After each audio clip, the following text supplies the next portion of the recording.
बहुत बहुत वेलकम, स्वागत है आपका। देखिए देखिए आज हम लोग इडियम्स एंड फ्रेजेज याद करने वाले हैं। चूंकि इडियम्स एंड फ्रेजेज किताब में तो लिखा है, लेकिन याद कैसे किया जाए, सबसे बड़ा मुद्दा तो ये है। भाई याद करना आ जाए तो आपको करना क्या है, मैं आज आपको केवल 5 मुहावरे दूंगा, मात्र 5 ऐसे जो बहुत ज़्यादा कॉमन है, बहुत यूज होते हैं, ठीक है ना। बस याद करना है। तो आप याद कैसे करोगे? देखिए, आप कोई ना कोई उल्टी पुल्टी कहानी बनाइए, उनके साथ उनके बारे में कोई ना कोई कहानी बना ले जाइए, तो वो आपको ऑटोमेटिक पूरी जिंदगी याद रहेंगे, पूरी जिंदगी याद रहेंगे, वादा कर रहा हूं। तो चलिए पहला मैं आपके सामने पेश कर रहा हूं। पहला हमारा है क्राई फॉर द मून।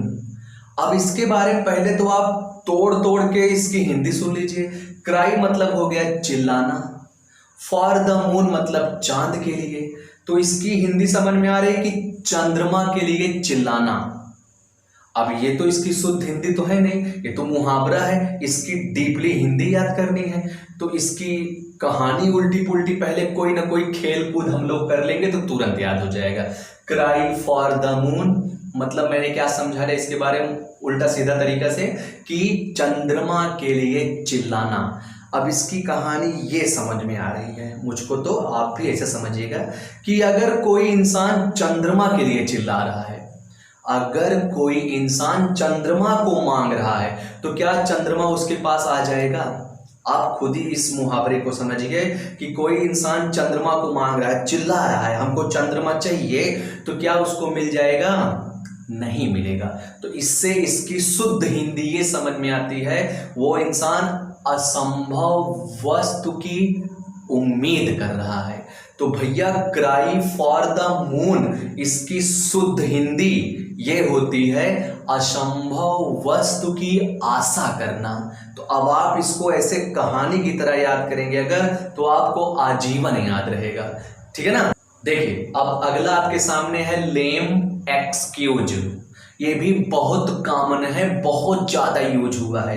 तो आपको अगर ये लेम एक्सक्यूज अगर याद हो जाए तो क्या गजब की बात होगी। याद अगर हो जाए, भाई याद किए बिना कुछ होना नहीं है। तो आप कोई भी चीज साइकोलॉजिकल मेथड से याद किया करिए, मनोवैज्ञानिक तरीके से कोई ना कोई कहानी बना के याद किया करिए। लेम एक्सक्यूज, अब इसको याद करिए। देखिए लेम, पहले हिंदी तोड़िए। लेम मतलब होता है लंगड़ा, एक्सक्यूज का मतलब होता है बहाना।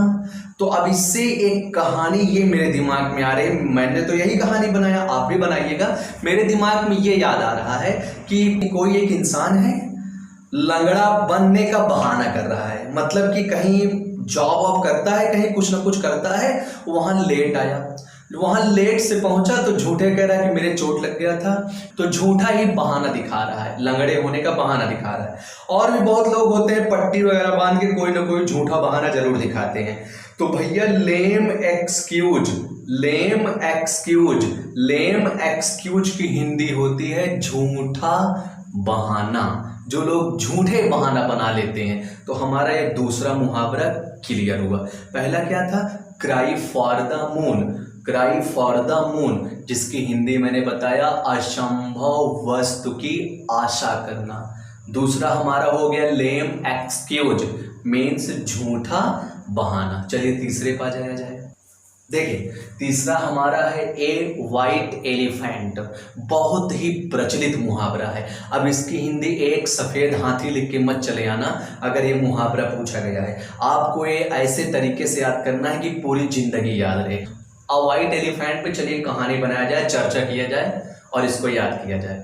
एक सफेद हाथी, एक सफेद हाथी से हमें ये एक कहानी याद आ रही है कि भाई सफेद हाथी, सफेद हाथी आप अकेले इस भारत में पाल के क्या करेंगे उत्तर प्रदेश में। तो इससे ये समझ में आ रहा है कि यार मेरे पास तो इतनी खर्चीली चीज सफेद हाथी मैंने खरीदा, पता नहीं कितना पैसा लगा करके, लेकिन इसका कोई उपयोग नहीं हो रहा है और बाकी लोगों का जो है वो उपयोग हो रहा है।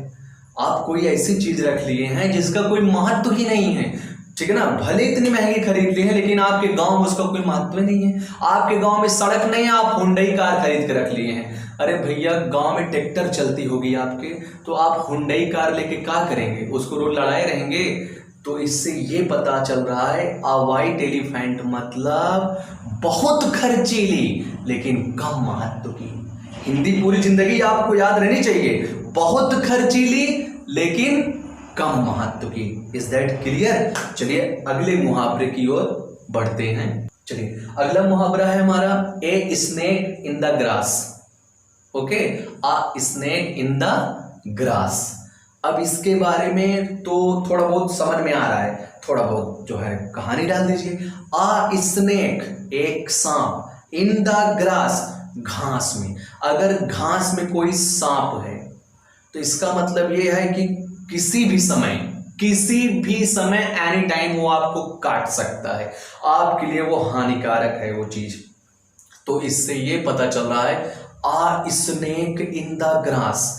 कहानी तो समझ में आ रही है कि घास में अगर सांप है किसी भी समय काट सकता है, क्योंकि घास में छिपा है। बगिया वगैरह जो आपका बगीचा है, फुलवारी है, उसके घास में छिपा है तो आपको किसी भी समय काट सकता है।